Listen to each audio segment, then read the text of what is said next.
Namaskaram. Till now, we have learnt few shlokas, Sanskrit shlokas with their meanings. And I had told you that we will make use of these shlokas to perform a puja, that is to worship the God. Then I thought in today's video, let us discuss on God. Very, very important topic for two reasons. One is the moment the word God comes, some of us have a lot of reverence and we feel blessed to hear the word God. But there are many doubts within us, which we might have expressed or might not have expressed. Same was the case with me. Maybe years ago, I had a doubt. Everyone does a puja. Everyone does the say God is there. Where is the God? Can we see him? Or it is just believed? Or which God should we worship? And what happens if we don't worship? There were so many questions, especially as youngsters. We have many questions, and that always remains unanswered. Because elders believe it, we should do it. We should listen to them, continue doing what they do. That is what has happened with most of us. But very recently, I came across one video which was very convincing for me. That particular day itself, I decided I have to share these thoughts with you people. This video was from a monk, Swami. He has talked about what is God. From that particular video, I will be talking and giving you the excerpts of that particular video. So, these are the thoughts, what convinced me. So, I thought I will share with you people. He said, whether God is there or God is not there, or who is God, what God is, whether it is formless, then is he a male, is he a female, who is he, how is he? So many questions are there. Which is right and which is wrong? And he said, everything is right. If we believe God is there, God is there. If we believe God is not there, God is not there. If we believe God is formless, he is formless. If we believe God has a form, then he has a form. If we say God is female, God becomes goddess. If we say God is male, fine, God is male. If we say God is within us, then God is within us. So it is our belief what matters. And that belief, if it is 100%, if it is viewed with conviction, if your belief is with conviction, and if your belief is 100%, and if your belief has a devotion to it, then that belief becomes the faith. So, supposing, say, I believe in God is there. So when I believe God is there, if this is my belief, and if I firmly believe in it, and if I have the ingredients like conviction, then the devotion, then the persistence and the love, then this will convert our belief to faith. The moment it gets converted to faith, then we will surrender. If there is a doubt in what we believe, then the faith is baseless. The moment there is no faith, only belief is there, then we cannot surrender. Only when we believe 100%, then that belief converts to faith, and there is no doubt in the faith, then we can surrender. If we surrender, that is called bhakti. And in bhakti, everything is possible. And only when we have bhakti, only when we feel then we have a reverence to the God. It may be God, it may be elders, anybody for that matter.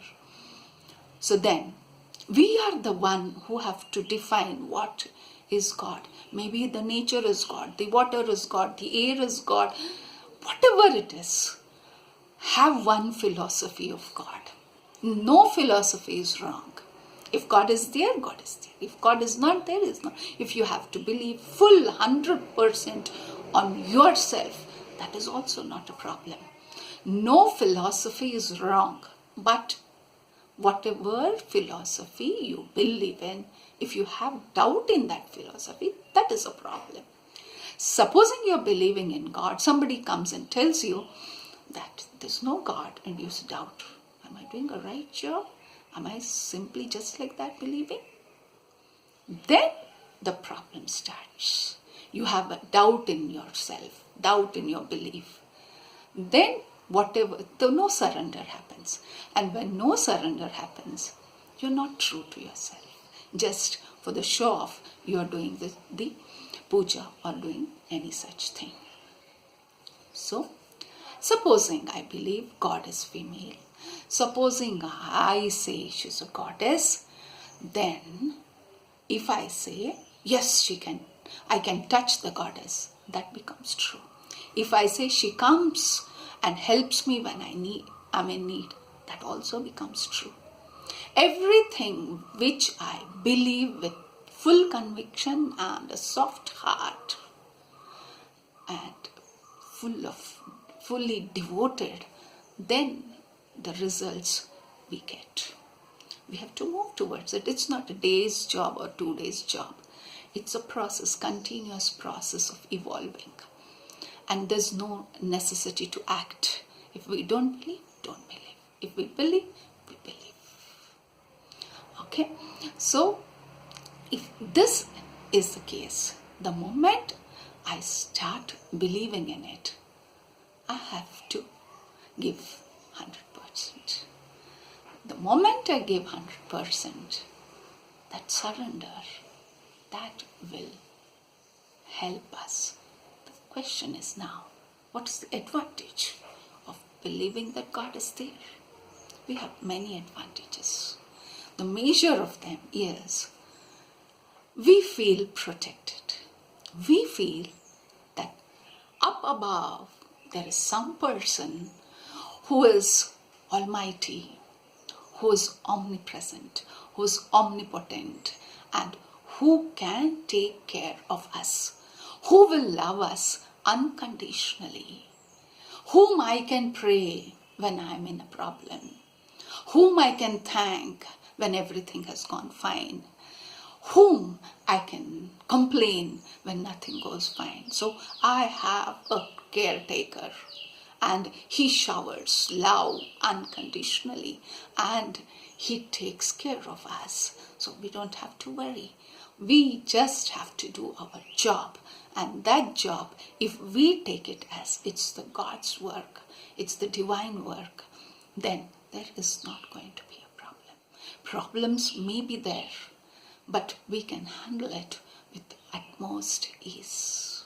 So this is where now all of you who are in doubt, take a day or two, or take days together to really find out, what do you believe in?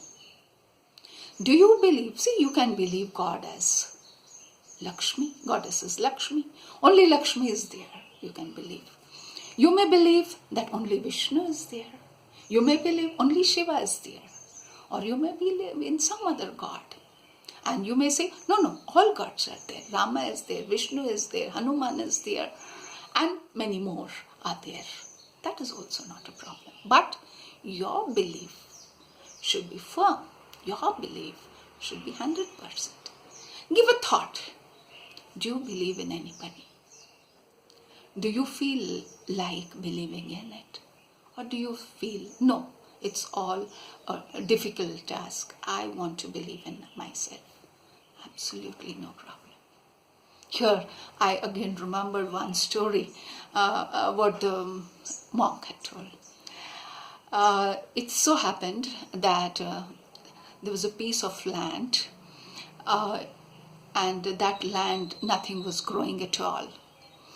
And suddenly one farmer thought, this land is of no use right now and nobody's using it. So what he thought, let me put all my effort and see that I will just check if I can grow something here. I can convert it to gold. By gold, what I meant, the crops, very nice crops, can I get from this land, barren land. And he tries day and night, works very hard, gets or cleans up everything, puts fresh mud, does all the job, and finally, after say 6 months, he gets very good crop. Then there will be a pandit who will be always watching this guy doing this job, and finally when everything happened, then he said, see, by God is there, so everything happened. Then that man said, God was there earlier, he was handling it alone himself, so nothing grew. But when I helped him, everything grew. That means he had total faith in himself, and he didn't like the comment what was made by the Pandit. So, if we just say God is there, God is not going to do everything for us. He will grace us, and it's our duty to perform all our jobs, and then we have to work hard. So, my next video is going to be on Puja. Only when you believe that there is God and God has a form, then worship has some meaning.